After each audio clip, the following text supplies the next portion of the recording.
Let's do some tarot. How's everybody feeling? Ooh. One sec. I'm feeling pretty good. I've probably gone through like 5 different emotions so far today, though. I'm not gonna lie. Quitting smoking is not easy. Not only are you constipated, most definitely,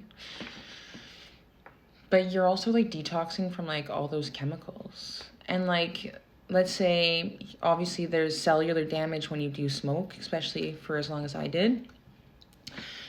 But as your body heals, it's releasing that trauma that kept us acting in that habitual pattern. Does that make sense? Because, you know, usually, like for me, I smoke just to, I was bored, when I was stressed, when I was upset, right? It was a response to trauma.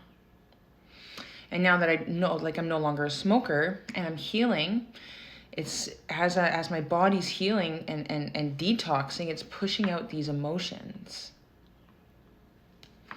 Hermit, soul searching, enlightenment, awakening. So we have the first one, recognize that there's always 2 choices in the world ahead, you know? Like, I could have been ignorant and continued to smoke, you know, stay to that old habitual pattern of Emily, or take a chance and step in a new direction and know that the world is underneath my feet. And even though I don't know where I'm going, I have a light. I have a light because as I heal and believe in myself enough to heal through these challenges, whatever it could be for you, you know, there's that inner desire that kind of pushes us. And that to me is your intuition. That to me is spirit. That to me is connection. That to me is a force outside of yourself, kind of tethering you to your highest path, your ascension. Yeah, man. Right? Your subconscious programming. So like so the day that you're born, okay, as soon as you open up your eyes as a baby, you record every action that has ever happened to you. It is stored in your subconscious. That's why our subconscious is our footing. In the Bible, it says there's a woman with the 12 stars above her head. On her heel, she has the moon. Heel is symbolic for ancestral lineage. And she has the sun at her forehead. Okay, well, what's sun? S-U-N. Also S-O-N. Sun is the template of who we are trying to become. You know, more childlike in our masculine. Because the sun is a masculine force because it's life, it seeds matter to evolve. Mother Earth, feminine energy, it's all about interconnectedness. It knows its functions. It's all about intuition. It's all about empathy, right? Like, look at the destruction Mother Earth goes through, right? There's storms, eruptions, famine, you know, like droughts, forest fires, right? But no matter what, she still flows. No matter what comes up in her against her, she still rebirths, she still evolves. And so when we have the awareness of consciousness, when we have the light of life force, masculine energy, then that masculine energy sheds a light down for us to see within, to change patterns. That's kind of what the awakening is all about. It's shedding light to our social dynamics, to our mental activity. Why do we have so much mental activity? Why can't we just be still and know that we're okay, right? I just kind of looked at the news right now. Like, there's so much chaos right now. Like, it's even furthering how you are feeling. They're amping up the confusion, like this Trump and Elon thing. It's a distraction. It's a distraction because the awakening is getting stronger. People are waking up. They're realizing the sheer ignorance of the world through how people are treating them, how society is working right now, in governments, in health.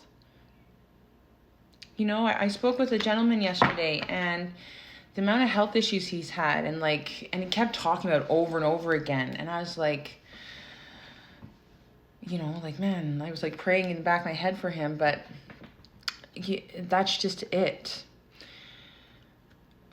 Our society is built to keep us buried, to keep our head underneath the sand, because it's too heavy to even consider having hope in something that when everything around us has failed us. And that's a spiritual awakening. It tests our endurance to trust what we are feeling, to trust that there's a better way, to trust that if we look in terms of science and the evolution of our galaxy, our universe, and our planet and consciousness, we can see from the beginning of the planet's existence, there was the sky, and then there was water. And then from water came life. And then from life became vegetation, and it just kept flourishing. Well, no different than humanity. You know, we've understood the Piscean age, and the Piscean age is about duality, right and wrong. It's about a choice. And if our environment just feeds us what we already know, but amps it up, distorts it further, what is it going to do? It's going to make you seclude even further within fear, not expansion. Because then you're hustling even harder. You're trying to get validation here. You're trying to get more money, more status, because that's how you believe that you succeed. And if the world's never going to give you that, it's going to crush you. Right? It's going to crush you. This card's about charity and giving.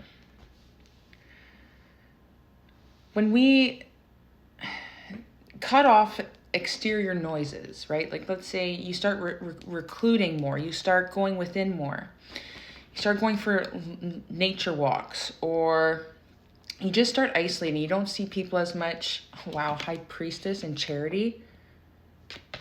So this is your intuition, right? That's how we birth our intuition, is that we take that leap of faith and canceling out the exterior so we can hear our thoughts.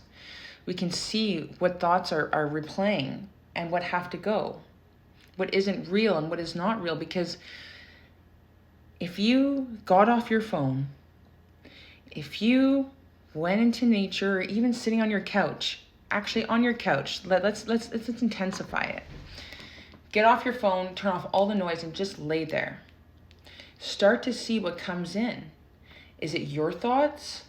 Or is it a thought pattern based on a traumatic experience of what society says that you must look like, what society says you must act like, what people, places, and things have made you feel? Or is it truth? Is it you, perfectly imperfect? You as the individual vessel of experience to date that man, who are you? What makes you tick? What makes you cool? What makes you able to see yourself from a higher perspective? Something of value that only you can give yourself, not superficial value, not how much you work out, not how much you make look, but a soul value. What are you replaying to your head day in and day out? Because 95 of the thoughts that we thought the day before replay into today's, it just replays until you start being your own Karate Kid and you say, hey, no more.